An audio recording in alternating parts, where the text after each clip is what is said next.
Westplex 107.1, that's what I just said. She just jumps in on me all the time. Good morning to you. It is BS in the morning, and I am, excuse me, did I cough? I am S. You did cough. Oh, my God. Are you going to head for the hills now? You're going to, you're not going to be across the counter with me here at the studio, so because of the fact that I just coughed?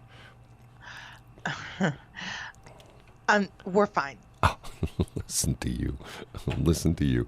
I have one of these crazy things where I've had this cough for, about a year and a half now, and gone to the doctor, and he says it's my allergies because I don't have it in the winter. Could very well be. I don't have it in the winter. It's not, in the winter, when everybody else is coughing, I'm not coughing. But somebody's going to say, well, it's winter right now. Okay, whatever. So are you on like a Zyrtec or something? Oh, no, I'm better. I'm on a stool. What? I'm on a stool. I don't even understand what that means. Stool? S-T-O-O-L? I'm on a stool. I know what a stool is, Brad, but what does that have to do with it? What we're talking about? Well, you asked me if I'm on a Zyrtec. No, I don't. I'm not on a Zyrtec. I'm on a stool. That's where I do the show in the morning. I sit on my stool. It's going to be one of those mornings, isn't it? Well, why would I sit on a Zyrtec? A little tiny thing. You can hardly even feel it, right? I'm a big guy. Okay. It's none of my business. Okay. But if you're like other men, yeah, you all don't go to the doctor. Oh, I do go to the doctor. Yeah, I go to the doctor. I'm debating. Yesterday, I saw a pretty funny video, okay? I saw a video. I guess it looked like some kind of a warehouse club, BJ's or Costco. It wasn't a local. And, or a Sam's Club or something like that. And the lady is taking a video of another lady in the store who's wearing, guess what, on her face?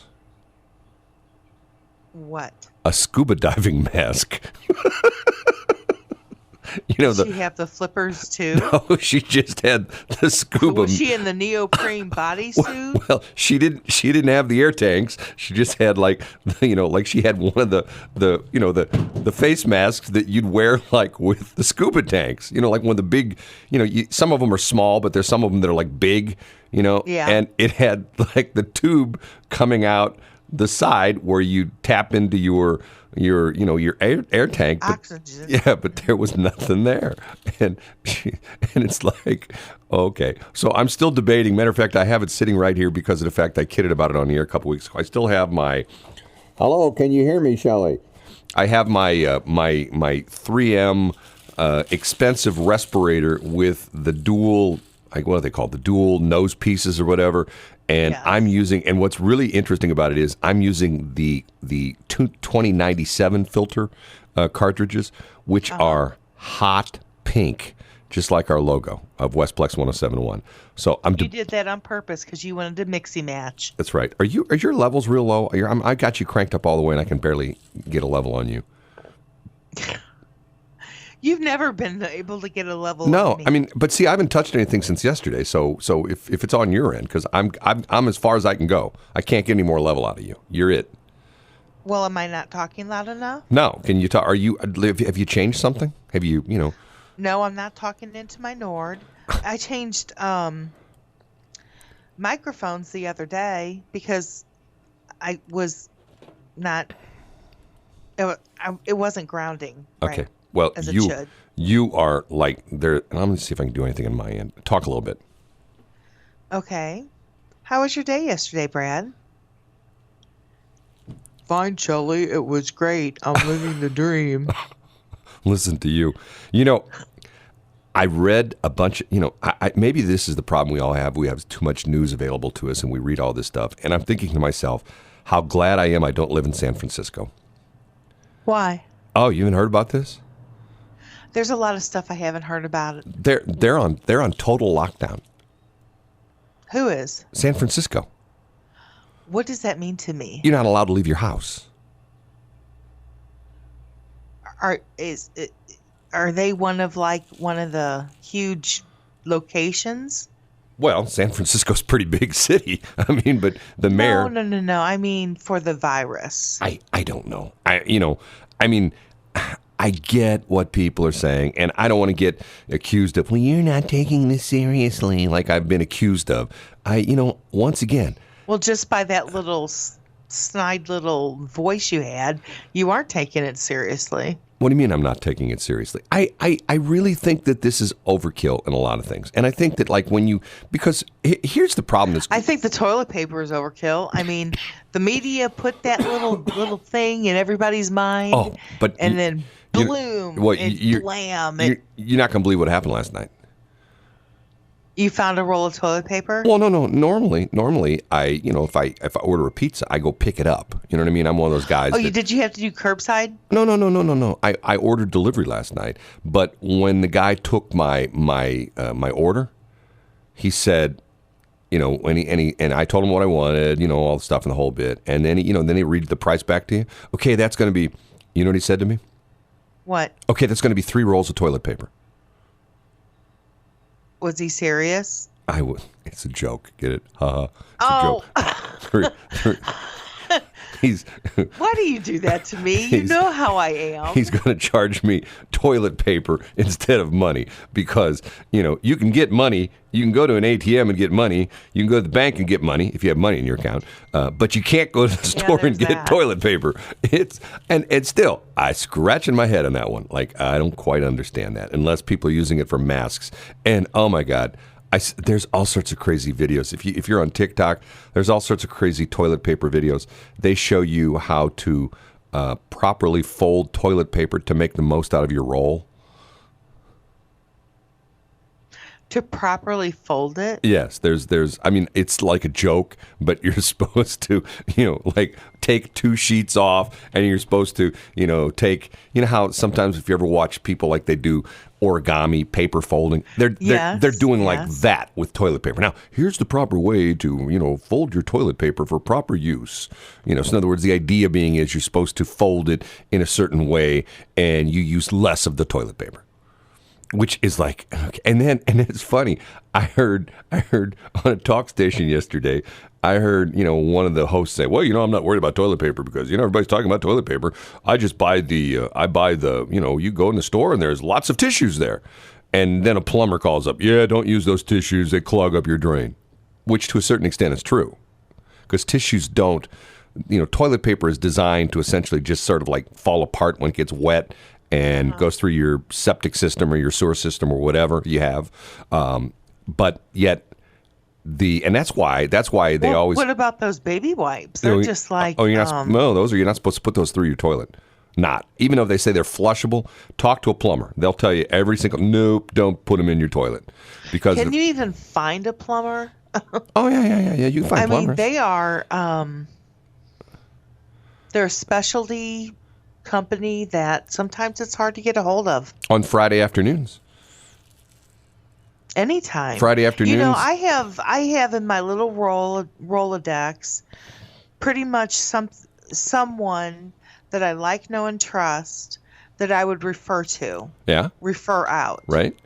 I do not have a plumber. I thought don't you have a plumber in one of your leads groups? No. No plumbers? No plumbers. Well, it's one of those things where I don't know if it's there's certain professions that people sort of take on a certain attitude and certain like cops, to a certain extent have to be a little bit on the tough side, because they do. Right. So they take on that attitude, and there's certain things about them, they're about I know how to take care of you. I'll just give you a dozen donuts. There's all that kind of stuff. But air traffic controllers have to have they look for one type of personality. Yeah, the Shelley personality. I was not an air traffic controller. But going back to the thing with the plumbers, I think they have a certain. Don't take this the wrong way, but I would never take it the wrong way. Well, there are certain jobs that guys just sort of they do a certain amount and then they're done. You know what I mean? I mean, they're just like, hey, I know people that we'll talk about like. I don't answer my phone before 8 o'clock. I never answer my phone after 5 o'clock. And I'm going like, man, that must be nice. I wish I was in that kind of a business. Yeah, I'm not that girl. Well, but once again, I think plumbers take on to a certain extent. The plumbers that I know, they sort of take on an attitude. You know what? You're going to pay us $100 an hour, and we'll get there when we get there, and we'll take our time just fixing stuff. Well, if anybody knows of a plumber that they like, know, and trust, send them my way. I got a drain guy. You do, don't you? Yeah, yeah. I mean, matter of fact, and this is what's interesting. The new thing when I had a drain stop up about a year and a half ago, and I called probably 6 or 7 different companies. They're, well, Now, I had someone coming out for you. yeah, oh yeah, $350.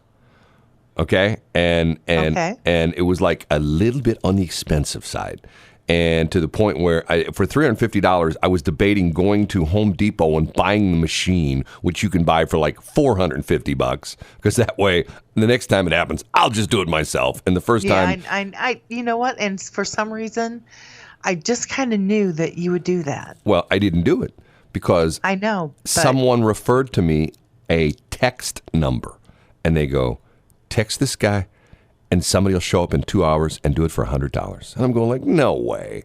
And I texted the number. didn't that concern you No. just a little bit? Not at all. I texted the number. Guy texts back, and says, where are you? And I said, such and such and such and such. It was near the end of the day. He says, I don't know if I can get you a guy there in an hour, but if you can wait 2 hours, I promise I'll have a guy there by 5 o'clock. It was like 4:15 in the afternoon. 5:15 hour later, guy shows up, show him where the cleanouts are, grabs his, his tools, his electric snake, the whole bit, zip, zip, zip, zip, zip, zip. 10 minutes later, done. And I gave him $100, and he's a happy guy, and he leaves. I mean, it was like, damn. So you never caught his name? You just have his text number? Yeah, I just have the text number. Just some, and I looked the number up. I looked it up on Google, and it's some plumbing company down in Arnold or something like that. And this guy who came out to me said that he says, and apparently this guy who is like, and I'm not going to say for sure, but what this guy does is he just takes like $25 for every call. So in other words, he's got all these plumbers that are like contractors, or I don't know what they are, and he just, and because I go, how does this work? Oh, we just owe him percentage of what we make. And I go, like, what's percentage? I'm not going to tell you. And I says, 75, 25? Yeah, close. So for everyone he dispatches somebody out to, he makes $25. So let's say, he's got 4 or 5 plumbers out there, and once again, I know people like this. I know a specific, matter of fact, the guy too. We met him that day where he talked about that he's got a company where he's doing a certain home service, and I'm not going to necessarily, tell you what it is, but I think you can sort of figure out what I'm talking about. A couple months ago, we met with him, and he has a particular home service that he is advertising. This guy's a marketing guy. This guy is not the guy that comes and does this service to your house. All he does is marketing. And he's got all these guys who are like, they do this particular thing at your house, not going to narrow it down, and they don't want to screw with advertising and marketing. They just want to show up. They just want to tell, they want to be told, okay, here's the job. You're going to do this, this, this, and this at this house. They show up. They bring their truck. They bring their equipment. They do the job, and they leave. And they don't want to screw with marketing. They don't want to do with any of that. They just want to be told where to go and do the job and then leave and then be told where to go next. And yet the crazy thing about it is, remember, he told us about how much money he's making, to the point where he's like making half the money. And he's not doing anything except just marketing and advertising these guys that are working for him. They're technically not even working for him. They're just contractors. He's just picking up the phone. You call him and then, oh, yeah, I can do that. And then he calls one of his guys and, you pay him. Let's say, for example, you pay him $200 for this service and he pays $100 to the guy actually coming out. So he's sitting at home, making $100 every time somebody calls him. That's actually a pretty good deal. Yeah, what the hell are we doing wrong, right? Well, he's vertically integrated. We're getting up early in the morning and we're talking on the radio and we're doing all this other stuff and we're going to all sorts of. This is a perk. We're going to networking events and lunch with legislators and general membership meetings and leads groups. Oh, excuse me, we're not doing that anymore. No, actually from all the chambers, except for Greater. We don't belong to Greater, but yes, the Chamber of Commerce's on are erring on the side of caution, Yeah. and they've Oh, canceled and you know what? pretty much any local event. Well, and they've dropped all our. Galas are canceling and rescheduling. Well, The Y the was having a party on the 21st. the chambers They're have rescheduling. the chambers Huh? have dropped all their advertising with us, and they're advertising on that other radio station. Who? WIMP. Yes, that's who they're with now. It's 6:31. Westplex 107.1, a little bit of Funny. different remix there, 6:38. It is BS in the Morning. I am Shelley. She is Brad. Our website is bsinthemorning.show. Did you get the text I sent you? The world's smartest woman gave you a referral on a plumber? I got that. Thank you, the world's smartest woman. Now, what did you do? Now your level's good again. You're doing something over there. You're just trying to drive me nuts I this told morning. you I unplugged and plugged back in. Okay, maybe that was it. Okay, I read an interesting article this morning about a new type of lawsuit that's happening called the clickbait defamation lawsuit. You heard about this? I know. I don't know if what I've heard is what you're talking about, but I think I know what you're talking about just by the explanation. Well, You want me to tell you what I think it is? yeah, go ahead. So you'll sit there and you'll go to like Yahoo page or Gmail page and then they'll have something like Sophia Loren is saying goodbye for the last time. And then you'll click it and it's actually an advertisement for whatever, like for her face or for rejuvenation or something like that. Well, this is sort of a high profile thing. This has to do with a professor of Harvard. He's a Harvard law professor. His name is Lawrence Lessig. And he recently sued the New York Times for and it's interesting because he essentially has coined this phrase, clickbait defamation. And he's claiming that a headline misrepresented an interview he gave to the paper. And Okay. the idea being Wasn't what I thought of it. well, no. I I know what you're talking about with that. What drives me nuts is you see these ads, and see the thing that cracks me up is the same people who are saying like the Mark Zuckerbergs and the Google people. Oh, we are scouring our website for advertisers that do not measure up to our standards. And then you like exactly what you said. You click, there's the thing that has a picture of Sophia Loren or something like that. It may be the last time you hear from her. And you click it. And if it is the story about her, it's about how she's leaving the country and going on a world tour. So in other words, you may not hear from her for like a year or something like that. So in other words, the headline is like drastically, misrepresenting it. And this is in a publication. Petty-fogged. No, not necessarily that. This is in a publication I subscribe to called Editor and Publisher. And this is primarily for the print, field. But they're talking about that this professor, and they're talking about that even the New York Times is making their headlines be like super catchy because of the fact that that's the way people are. If you read a headline like, coal production down in the United States, people are going to go like, who cares? Yeah. One of those kind of things. But if you read a headline that's like a lump of coal could end up in your bathroom, you'd go like, what? How's a lump of coal going to end up in my bathroom? And you click on the story, and it talks about how, you're taking coal and they're making it into air fresheners or something like that. You know what I mean? It's to the point where it's like, okay, you're sort of drawn into the fact, how's a lump of coal going to end up in my bathroom? Anyway. Yeah, speaking of lumps of coal, they used to give that when kids were naughty, and Santa would give them a lump of coal. Used to. I still get it. Huh. No, those are bricks. Oh. But anyway, so I thought it would be cute if I gave my mill a lump of coal. It was so cute. It was like a lump of coal. It was wrapped. It was in this adorable little tin for Christmas. I put it in her stocking. That woman was never so offended in her life. Because you gave her a lump of coal? I gave her other things, but I just thought that she'd really get a kick out of this. What did she say to you? Adorable. Did she get mad at you? That wasn't the case. She get mad at you? Yes. She cuss you out? No, she was a Southern belle. She didn't cuss like that. Oh, okay. She didn't cuss like you then. She didn't talk like me. Oh, okay. So how long did it last? For years? No, she harbored it for a couple years, but we grew past it. But I know she still thought about it for a couple years afterwards. Yeah, but here's the problem though. The next Christmas, instead of giving her a lump of coal, you should have given her a lump of gold, and then she wouldn't be mad anymore. That's true. I didn't think of that. Yeah, see, then she'd go like, well, last year, I gave you a lump of coal, and you know what? When you crush that coal even harder, it makes gold. So now I'm giving you a lump of gold. I actually could have done that, but oh well, it was one of those things. But I'll go back to, we're totally off. We're 6 degrees of separation from, who is that? Kevin Bacon. So let's go back to your original story. Clickbait? Yes. Clickbait defamation. Yes. Yeah. Well, what they're saying is that they're saying this could be a new trend in journalism because this guy is, and let's say he wins the case against the New York Times.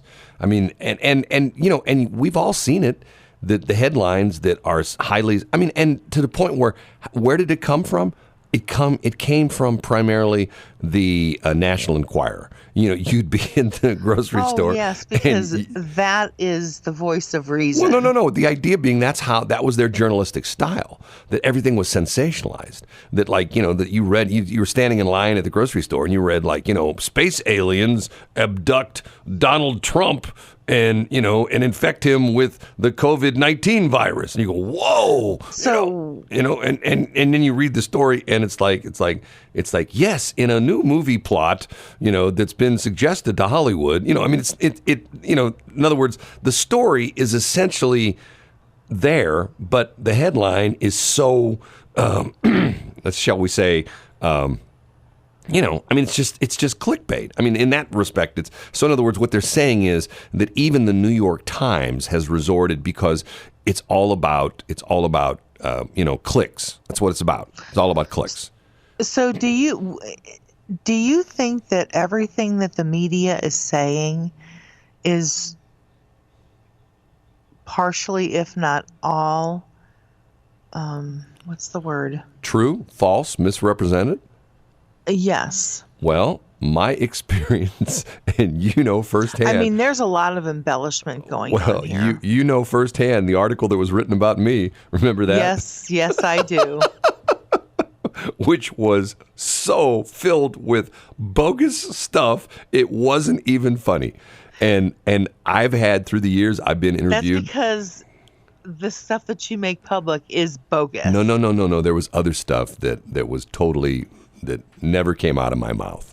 And there was stuff in there that was just, and that's not the first time. Well, that was poetic license. No. I've had this happen before. I've been interviewed in circumstances before, and I go, I never said that. And that's to the point where there are a lot of people nowadays that are like public figures and things like that who will if they are interviewed, they will have their own person record it. Not them. Well, no. In other words, whoever, like, let's say it's a TV station shows up to do an interview, they'll have their own person shoot video as well, too. Because where they'll say, okay, you edited that out of context. Here's exactly what that should have been. Or if in a newspaper article, if they attribute a quote to you, go, I never said that. This is what I said. Here it is. I got the recording. That kind of a thing. People, you find me, we all have personal biases, okay? I don't care who you are. If you see somebody walking down the street and they're dressed a certain way, some people will look at that person and go like, oh my God, it's a bum. And other persons will look at like, oh my God, that's avant-garde fashion. You know what I mean? Everybody has their personal biases that... I look at their eyes, their teeth, and their shoes. Well, with Post Malone, you look at his face and the tattoos. Anyway, the idea being that doesn't bother me. I told you that he's self-expressing. Will he regret it when he's self-expressing in his 40s and he starts wiltering away? Yes, he will. It happens in your 40s? What? Never mind. It's 6:40. He happens to be in the 40s? No, I said when you said he would wilt away in his 40s, and I said that happens in your 40s? Wilting away? Never mind. Yes, it does. That's when it begins. Okay. That's when it all begins. We got to take a break. 6:47. Yep. Westplex 107.1. Shelley. Brad? I'm in deep trouble. Why? I bought when, I don't know if I put this on my Facebook page, and God, I had all sorts of people make nasty comments. One of the stores, Why? one of the stores I shop on you? at. Yeah, like back in January, one of the stores I shop at had Little Debbie's 5 boxes for $5. They were $1 a box. Yeah, I remember that. And I bought like 10 boxes. Yeah. I just opened. Well, I opened the last box that I have. Last 2 tiger cakes. That's it. Oh Gone. my. I'm down to. I mean, as soon as I eat these this morning, I have no Little Debbie's here at the studio anymore. None. You are in trouble. None. No Little Debbie's. Why didn't you take advantage of wherever you were at and they had, what, $1 a box? I did. I bought 10 boxes. Oh, but that was back in January. I thought that was recently. No, it was back in January. Yeah. Oh. Yeah. So I'm in deep trouble. I'm down to my last two tiger cakes, you know? I mean, and you know, 2 tiger cakes. Okay. they're as close as I can get to my favorite ones, which are not that close. But, you know, but okay, here we go. Okay. I put that stuff on Facebook to a certain extent, just sort of kid around. And Yeah. And remember the gal who just blew me up? Remember? I do remember her. She was kind of, I'm going like, in my life, I have never blocked anybody on Facebook until her. Because after she blew me up on my post for my Little Debbie's, everything I put on there, she's like saying nasty stuff and how I'm a jerk and I'm a this. I'm going like, who is this woman? I have no idea who she is. You know? But then I'm a business guy, okay? What do we do with this radio station? This radio station is for entertainment, you know, for people to listen to music, you know, and nice songs. And we build people's businesses. Exactly, okay? So Yes. over the weekend, I went, a couple places. I went to Culver's and I had lunch. And when I drove into Culver's, I took my phone and I, recorded a little short video. There were like 5 cars in the drive-through. And I recorded, hey, it's great to see people out. I remember seeing that. That was cute. I got someone who called me yesterday and said, you should take that video down you put down about Culver's. That's terrible. You're suggesting people go out and spread germs. I'm going like, oh, my God. That's because President Trump went on national television, addressed the nation, and told us basically to stay inside. Well, what's it called? The group, the panel. And by the way, if somebody is sick in your house, if somebody is quarantined in your house, you're all quarantined for 14 days. Which reminds me, next break, let's talk about that because I learned something yesterday from that press conference that I did not know. Did you know? Okay, if I said to you the uniformed services of our country, okay, who would you say they were? Uniformed services. Army, Navy, Air Force, Marines, Coast Guard, Air National Guard. That's National Guard. Those are considered part of the whatever they're in. Marines. I mentioned the Marines. Yeah, but the National Guard's considered part of whatever branch they're in. Like there's the Air National Guard, they're part of the Air Force, and the Army National Guard's part of the Army. Got it. I did not know that. Okay, so you gave 5. Okay. Mm-hmm. Do you know there's 8? That doesn't surprise me. There's probably a special ops. Nope. That's all part of the various branches. You'll never. So what are the other 3? We'll talk about it next hour. You won't believe one of them. When I will. When I read this article, I thought to myself, "What? they're in a uniformed service?" Yeah, but. Oh, I forgot Homeland Security. No, I'm not sure on that. They're by themselves. Next break, we'll talk about it. Okay, it is 6:58. Okay. Westplex 107.1. Good old Ed Sheeran and Camila. Here we go. Cabello, but it's like Camila because it only has 1 L, and Cabello, you don't say the L's because it has 2 L's. Did you know that? You've always said that. I did know that because you've said that. Crazy stuff. Since you found out about it. And that's like when I worked on my car over the weekend. I looked on YouTube to get some, information on how to fix this particular problem. And I realized that when I was screwing the bolt into where it was supposed to go, that my problem was I gave it 2 Uga Dugas and I was supposed to give it 3 Uga Dugas. So what's an Uga Duga? Sometimes within industries, you have like inside jokes. And there's this one guy that does all these videos. And the guy's name is, it's amazing to me, all these things that are on YouTube. But this guy's his screen name is Chris Fix. And he fixes cars. But he fixes them in his driveway. And he's a pretty darn good mechanic. And every once in a while, he'll put up a bogus video. And the one he put up, which I still think is so funny, is the muffler bearing. He talks about how if it's and he gives examples of a car that like he has a video of a car that has quote unquote a bad muffler bearing and the exhaust sounds funky.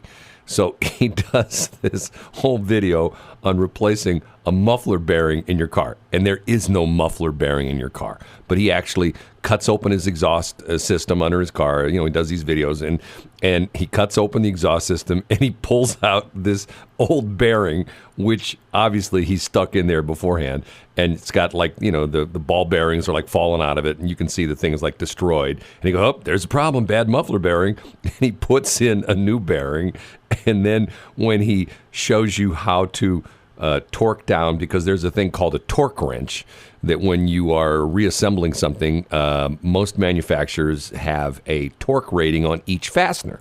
So if you have like a bolt, a certain bolt, you look in the manual, it says that bolt has to be torqued down to, 40 foot-pounds. So he puts the thing back together and he shows using this wrench, and he says it's a special wrench, and you have to turn the wrench to 2 to 3 Uga Dugas. Again, what is an Uga Duga? It's nothing. It's Is it a unit of measure? No, it's BS. So and what's happened is like 1 Uga Duga, right, 2 Uga Duga, right. And 3. And he started this, and now if you look at some of these fix-it videos on YouTube, you'll see guys who are really showing you how to fix something, but yet they'll throw this in. Okay, now you open this up and you take these 2 bolts off and you pull this this valve out and you put the new valve in, and when you put the cover back on the valve housing, you take your wrench and you tighten the bolts down to 3 Uga Dugas. So it's gotten to be like a running joke that people are using this as like a real term, but most of the people are throwing it in now, just as a joke. It's sort of like it's like an inside joke. You know what I mean? Oh, that's hilarious. Anyway, it was funny to me. It probably wasn't funny to you. You're probably going, "That's stupid." Well, now that I understand, Brad, you have to understand, although maybe you just don't get it, which is surprising after 7 years. You should know me by now. But I pretty much believe the things you say because you're so smooth and adequate, not adequate. I'm sorry? Never mind. Go ahead. You're just, you're like, you're a great storyteller. Like the left-handed monkey wrench? You need one of those. You know what the left-handed monkey wrench is? Yeah, I know. Okay, we're going to talk about this. And I threw this out. The 8 uniformed services of the United States of America. Okay? Here's the easy ones. Army, Marine Corps, Navy, Air Force, Coast Guard. Okay, there's 5. The newest one is the Space Force, number 6. Oh, I forgot about that. Yes, that's number 6. And what I learned yesterday was the USPHS Corps.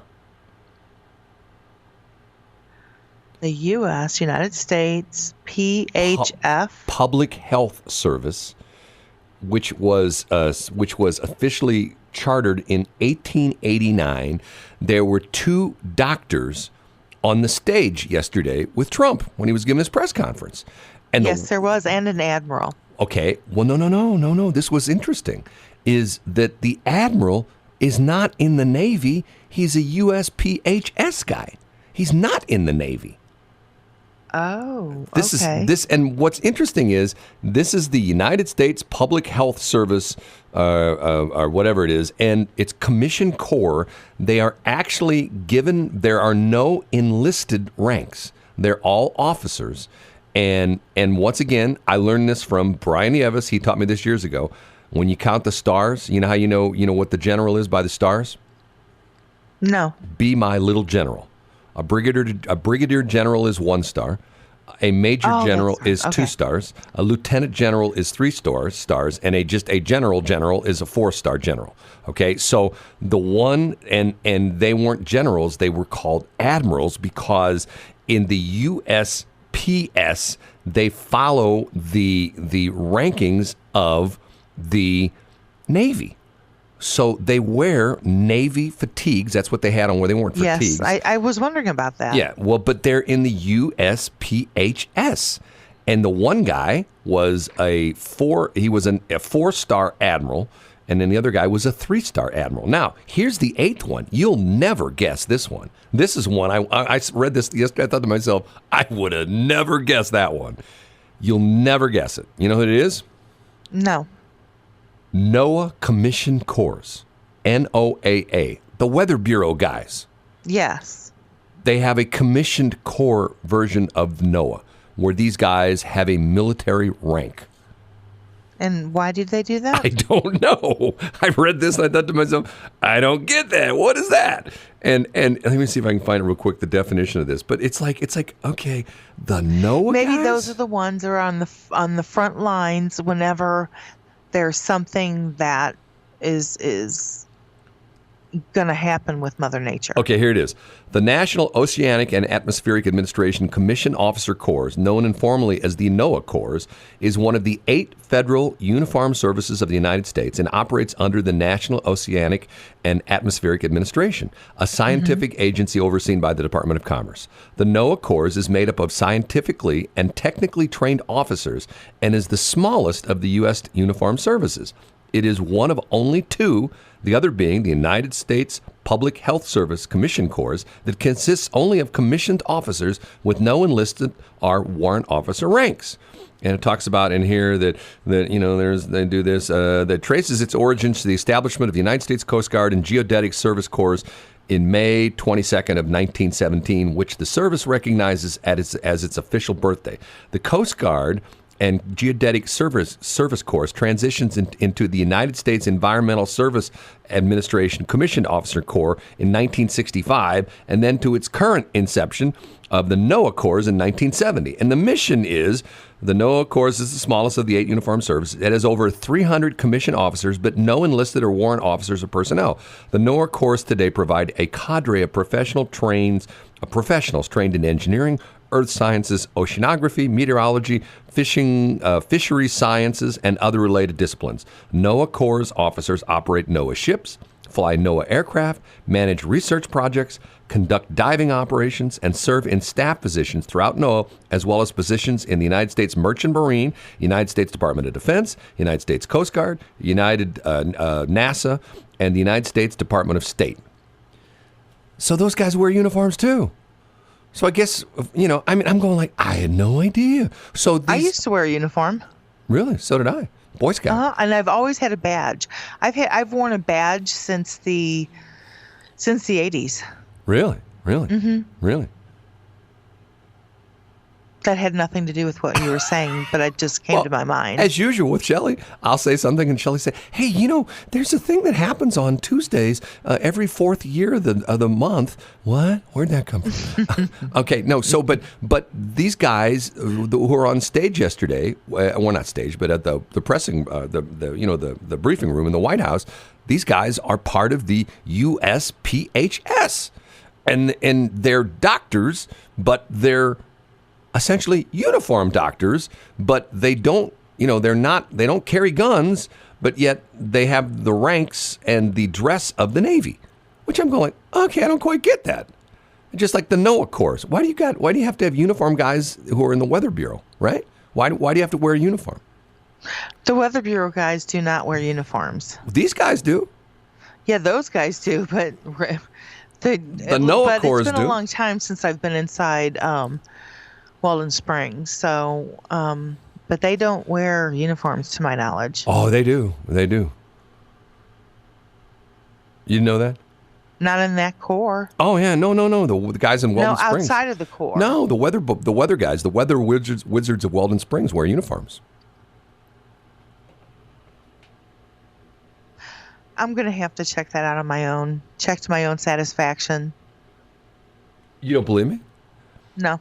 Call me. I mean, they have uniforms they wear out there. I've been in there before. They have the. I've been in there before too, and when I went to school for the FAA, there was a weather bureau right next to us. Well, when they in the armed services, they have what they call, you know what a BDU is?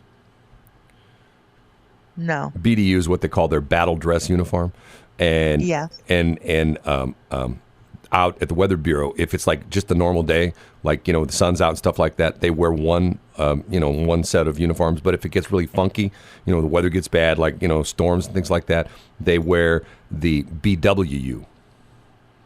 What's that? The battle weather uniform. Okay. Look, it's 7:21. You don't believe me? I believe what you're saying about the 8th. Oh, 8th or uniform service. Yeah, the 8th one. Okay. But I don't believe that the weather wizards out in Weldon Springs wear uniforms. And you know what else you just messed up? What? Say the location again. The weather wizards of Weldon Springs.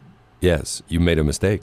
Huge What'd mistake. I say? The mayor of Weldon Spring will have your head for that.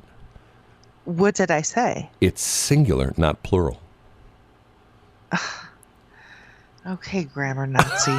It's Weldon Spring, not Weldon Springs, because there's I only... never picked you for one of those, but wow. There's only one spring out there. So when you say Weldon Springs, it's like not correct because there's only one.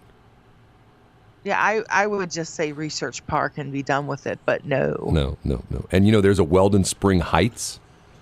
I do. Yeah, bizarre. Okay, we got to take a break. 7:22. Westplex 107.1. Of all the songs we play, that is the most censored song because you've heard the regular version of that, Shelley?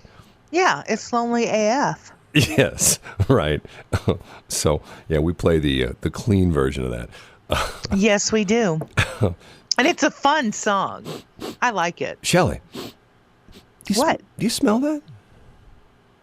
Does it smell like Updog? Yeah, it smells like Updog. You smell that? Yeah, I smell the BS. I do. I already had my Uga Dugas used on me this morning. So tell me about that.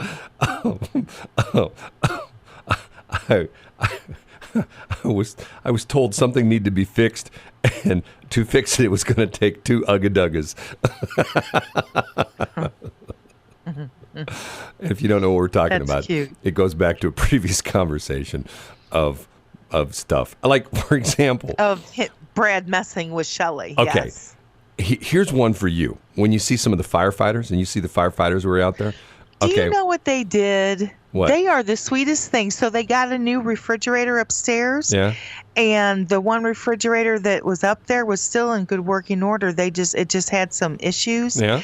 And so they brought it downstairs. So now I have a refrigerator for me and my guests and ice. Wow. I know. Well, Aren't they good? I was going to tell you that maybe they've done this before, but there's these videos on TikTok. There's a lot of firefighter videos on TikTok, okay? And what they do is the noobs, the new firefighters, one of the things they have them do is to roll start the concrete saw.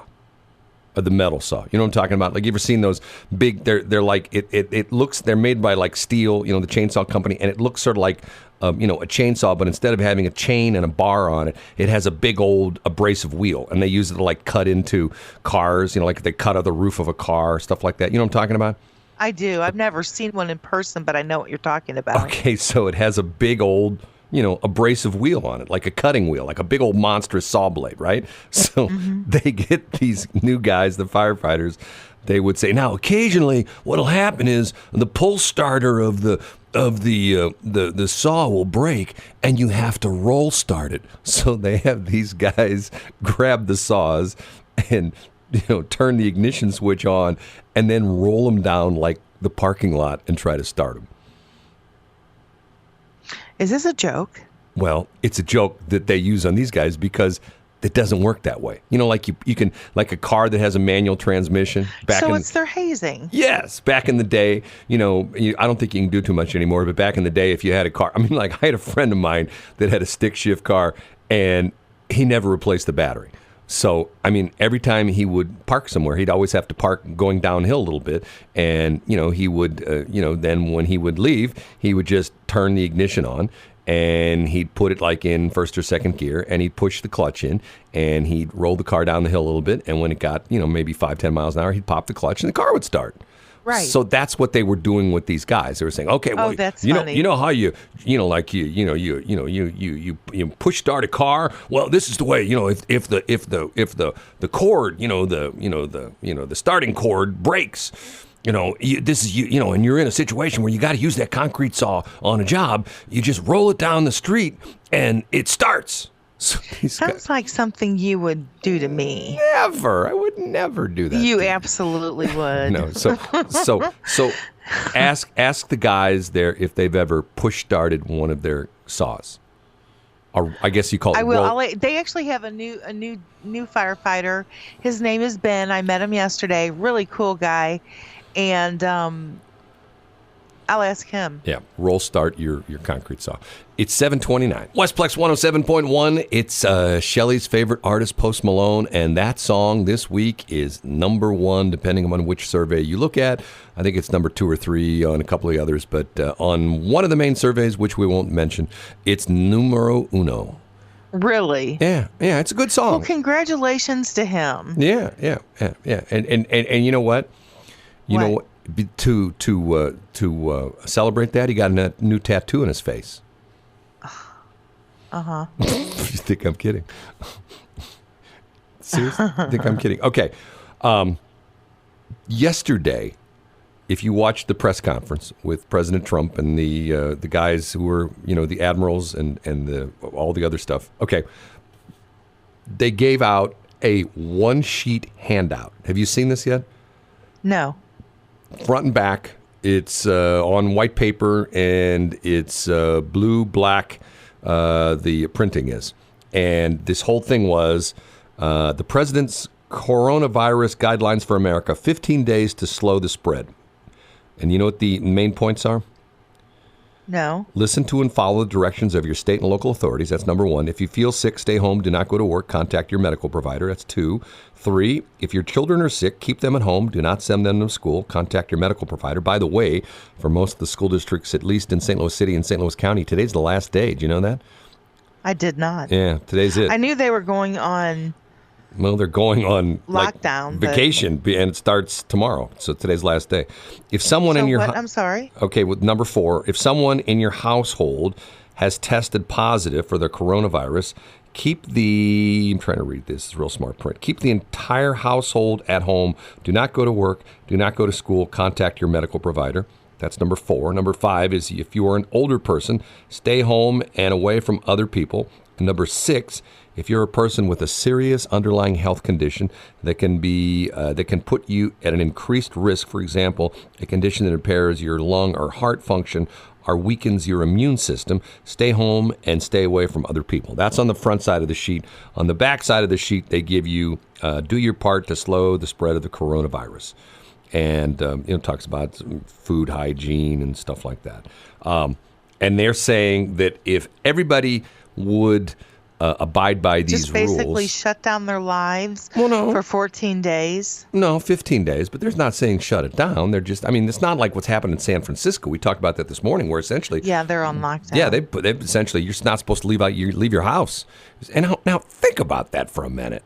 And you know what's funny to me about this is, What? You know what a prepper is? Have you ever heard that term before? I Prepper? do know what a prepper is. Okay, the preppers are the people that think that there's going to be like the zombie apocalypse is really real. That something's going to happen and we're going to there's going to be these crazy people, or we're going to get invaded by the Chinese or something like that, or there's going to be like a huge natural disaster that's going to like a meteorite would hit the world and we'd have like a dust storm, like our nuclear winter, stuff like that. Anyway, for a long time the preppers have been made fun of. I don't think too many people are making fun of the preppers right now, because they're the ones that for a long time have had all the food stored away, the vacuum packed food, which will stay good for like 20 years, and big bottles of water and stuff like that. And probably they have lots and lots and lots of toilet paper. And you know what else I heard this morning? You know what else is like gone from the shelves again? What? Ammunition. I heard that. To the point where all of a sudden, and we were just talking about this a couple weeks ago, to the point where ammunition has gotten so, at least 2 weeks ago, you'd go to like Cabela's or Bass Pro, and they had, tons of it, and probably the cheapest price I've seen in years for like the common stuff, like 9mm and 22 long rifle and stuff like that. All of a sudden it's gone. Can't find it anymore. It's gone. There's a lot of things that are gone. Is that crazy? Think about that. Do you have a lot of ammunition at your place? I'm thinking about it. That means you're thinking about getting some, or you're thinking if you have some? No, we have ammunition. You do? Yes, we're armed. Yeah. I've got my one gun, fires Uga Dugas. Uga Dugas. You're an arsenal, Brad. Yeah. I'm an arsenal, all right. Yeah. Okay. It is 7:41. Westplex 107.1. Oh, you know what? I got to stop this. Hold on a minute. I'm playing a song on my phone. Hold on. If you ever go on Wikipedia and you look at artists. I always go on Wikipedia. Well, it's almost as good as the Urban Dictionary. Well, you look at artists and their music style. Like, for example, this is a group from the 60s and 70s called the Fortunes. They're out of England, okay? Yes. Now, I'm going to tell you here, let me find it again. My phone just glitched on me. Let me Wikipedia. Because I'm going to ask you what style music this is, because I see all these things on here about the Fortunes, okay? Hold on. Fortunes. Okay. The Fortunes. Their music style their genre is described as Mercy Beat. MERSEYBEAT. Mercy Beat. What is that? What's that for? I don't know. So you click on Mercy Beat, and it tells you Mercy Beat was a music publication in Liverpool, England, in the early 1960s. It was founded by Bill Harry, and talks about classmates, and it says here it has nothing to do with the music, but it says that Mercy Beat became a style of music from the magazine. Okay, so how in the world do you get a style of music from a magazine? Does that make any sense? Well, they probably took the words of the magazine and then made songs to them. Okay. And that inspired them to... Yeah, I got nothing. Okay, so here we'll pull up Postal Malone. By the way, you know what his real name is? Is it like George? Austin Richard Post. Okay? And if you look at the style of music, it shows pop, hip hop, R&B, and trap. Do you know what trap is? No. Trap is a style of hip-hop music that originated in the southern United States during the late 1990s. The term trap refers to buildings where drugs are sold illegally. Early producers creating trap music included Lil Jon from Atlanta, Georgia, where the term originated, who along with Manny Fresh from New Orleans and DJ Paul from Memphis worked with local artists in Atlanta, including Dungeon, Family, Outkast, Goody Mob, and Ghetto Mafia. Another pioneer of trap is 2 Chainz, and the genre is typified by subdivided hi-hats, heavy sub-bass layered kick drums in the style of Roland TR-808 drum machine, typically in half-time, syncopated rhythms layered with abstract or orchestral synthesizers, and an overall melancholy to dark ambience and lyrical content. Now, could you... That was a lot. Did you get that? I mean, No. I'm thinking to myself, okay, you have to be like a music nerd to write something like that.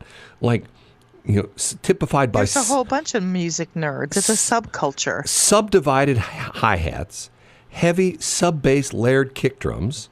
They even mention, the drum machine, half-time syncopated rhythms layered with abstract or orchestral synthesizers, and an overall melancholy to dark ambience and lyrical content. So when you hear a song come on the radio and you go, oh my God, that's trap because it has subdivided hi-hats, heavy sub-bass, classical layered kick drums in the style of Roland TR-8808. People would look at you and go like, what the hell are you talking about, right? Yeah, but they would expect that because we're in radio. Do you know all that? I mean, No, of course I don't. But people would expect that from us. Well, they're going to be disappointed in me because every time I look up an artist like on Wikipedia and I see this, I think to myself, I have no idea what this is. Like, for example, give me an artist. Give me an artist we're playing right now on the air.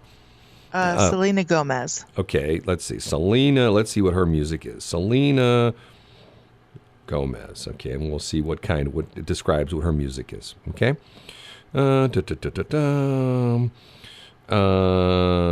Pop, dance pop, and electro pop.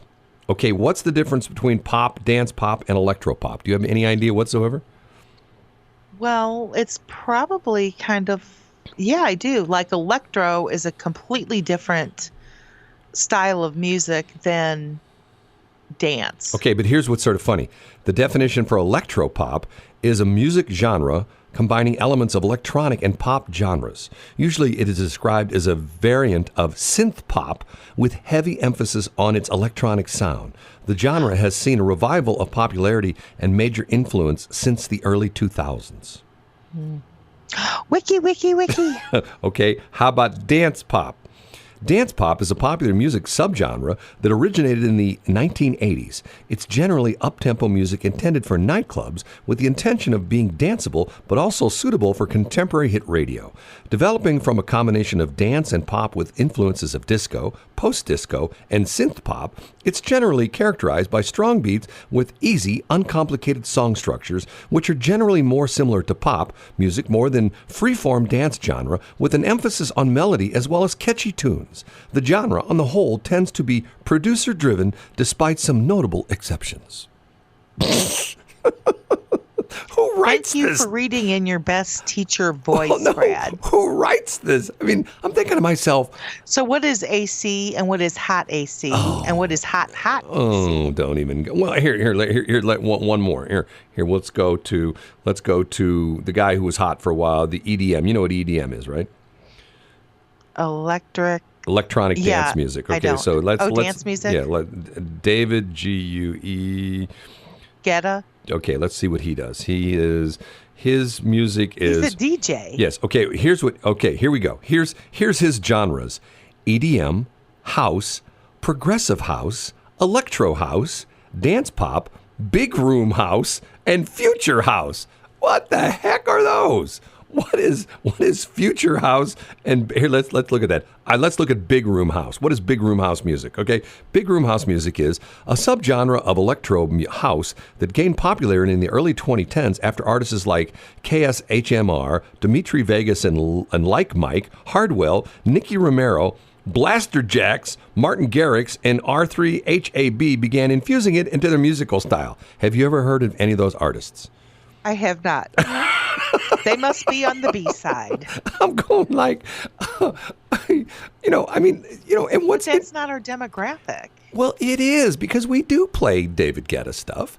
But once again, it's to the point where I've seen this before, and I always shake my head and think to myself, I had no idea I was listening to electro house, or I had no idea I was listening to Dutch house. Okay, here, let's look at this. Dutch house.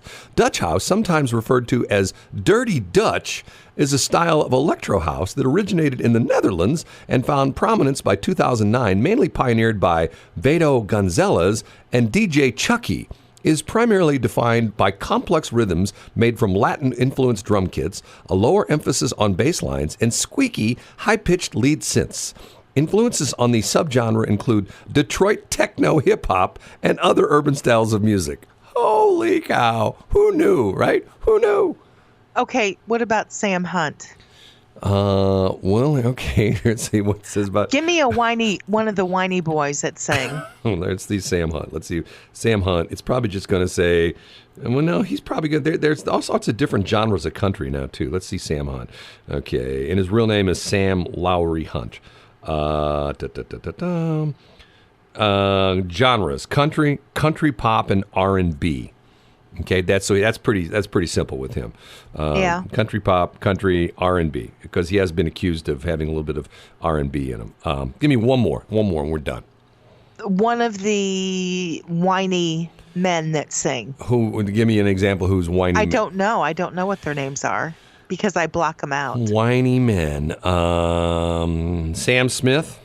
He started whiny. Yeah, at that times. sounds like okay, a good Sam Smith. Let's see what Sam Smith does. Okay, we'll see what Sam Smith does.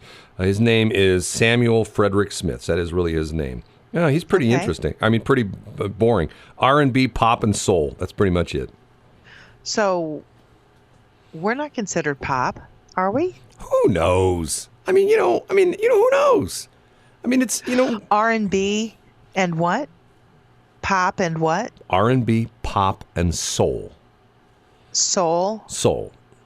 So the whininess is his soul voice? I guess. I don't know. Once again, if you have, somebody who's like, musicologist. I used Musicologist? to, one of the program directors I used to work with, and maybe I've developed a little bit of that. I mean, he could listen to a song for the first time.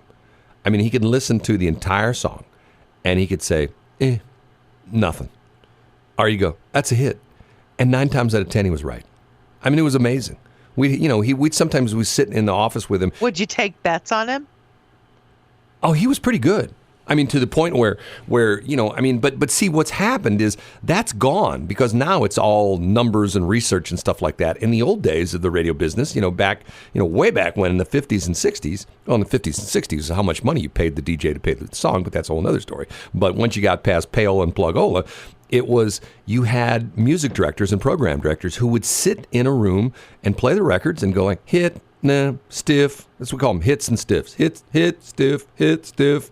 And this guy that I used to work for, he was on the money 9 times out of 10. I'm telling you, and to the point where I could still, every time I hear some of these songs that we started playing, because we played a lot of this music early, I still think of him thinking, man, I remember I sat in the room when I first heard that song, and he said, oh, that's a hit. Oh, it's a hit. And the joke was, the line that he used all the time, which was sort of funny, was, it's a hit, cart it up. You know what that meant? It means to put it on the cart, because you all used to be on a cart system, did you not? Yes, all the music was on. All the commercials and the songs were on individual cartridges. They looked like 8-tracks, but they weren't. And that was the running joke. The line was, it's a hit, cart it up. So we would go back in the studio, and we'd take the record, and we'd put it on a turntable, and we'd record it into one of these cartridges, and we'd put the cartridge into the Air Studio, and that's what we played. So it was a hit, carted up meant, immediately put it on the air. And we did, back in the day. Uh-oh. Hey, last break. I just knocked my soda over, and it's all over the place now. Uh-oh. Did you hear it? I did. Okay, it's 8:01. So did everybody and else. I do kickstart my day with Mountain Dew. Love it. I get made fun of like that. You drink Mountain Dew? You have those people that are snobby. Well, it's just like, it's your coffee. Well, once again, yes. It's like I should go to hang out at Starbucks. Although, can you go into them anymore? I don't know. Have Starbucks turned? That's the question. Has Starbucks turned into drive-through only now? Everything's drive-through only. Or curbside pickup. We haven't talked much about Or delivery. the virus stuff this morning, but are you tired of getting the emails from all the people you've done business with telling you how great they are at like cleaning everything nowadays? I'm not tired of it. I actually kind of appreciate it that they care enough about me to send me an email. I got one yesterday from the CEO of Quiver River Electric, okay, telling me how all the things they're doing to make their electricity clean. And I'm like scratching my head going like, okay, no, hold on a minute now. So in other words, if I'm using Quiver River Electric, it's clean, but if I'm using Ameren, there might be virus coming through my circuit breaker box and through my outlets. Maybe it's a conditioned line. I don't know. And what's crazy about it is like, we're doing everything we can, blah, blah, blah, blah, blah. I'm going like, okay, whatever. I didn't get a letter from Quiver. I'll send you mine. It's a video. It's okay. You can have it. It's the head guy. He's in his office and he's talking about, we're doing everything we can to keep your electric free from viruses because we know that viruses can hide in your electric lines. I'm going, what? Did he say that? What? No, he didn't say that. Stop it. I'm just sitting here eating with a spoon and again. Yes, that's Whatever, right. Brad. You may not believe it, but viruses can come through your electric lines. And here at Quiver River, we put special filters on our electrical devices so that none of those viruses will come into your house. We're the only electric company in the country doing this right now because we care about the health of your electricity that comes into your house. Okay. It's enough talking about. Look, it's 8:06. It's time for us to bust a move. For only $3,000, we'll come to your house and put our brand new virus filter on your electrical box, and we promise that no viruses will come through your electrical service. Okay, so it's 8:06. Everyone, have a fabulous day. Am I going to get in trouble with that? I know things are different right now, but they'll get better. Everything is going to be all right. You say what now? They're different? What do you mean they're different? You know they're different. Stop it. Like what? Our whole world has changed in an instant. Oh, I don't know what you're talking about. Yesterday I went to the store and I had my choice of 42 different brands of toilet paper. Oh my God, it was great. We all know that that's a big fat it's in your life. Did you ever think there's certain things that, like, when you go into the store, they're locked up? You know what I mean? Like in some stores, they lock up the shavers. The men's. Because people are always and they have them like in a locked cabinets, thing like that. Did you ever think in your life there would be a time when the toilet paper was like held at the cashier stand and you had to go like cigarettes, right?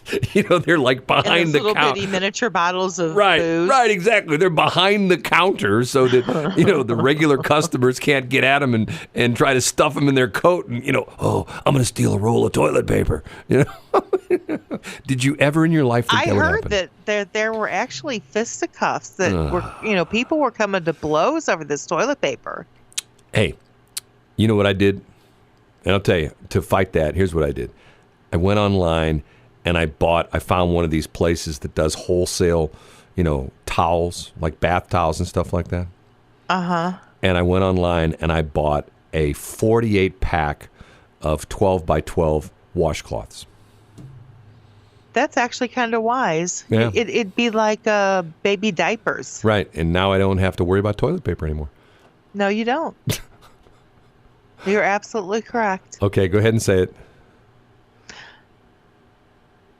Say what? Come on. Okay, it's 8:08. Now it's time for the most charming man in St. Charles to step up to the microphone and say, "Hi, Shelley. How are you doing?" Oh, no, that's not the right guy.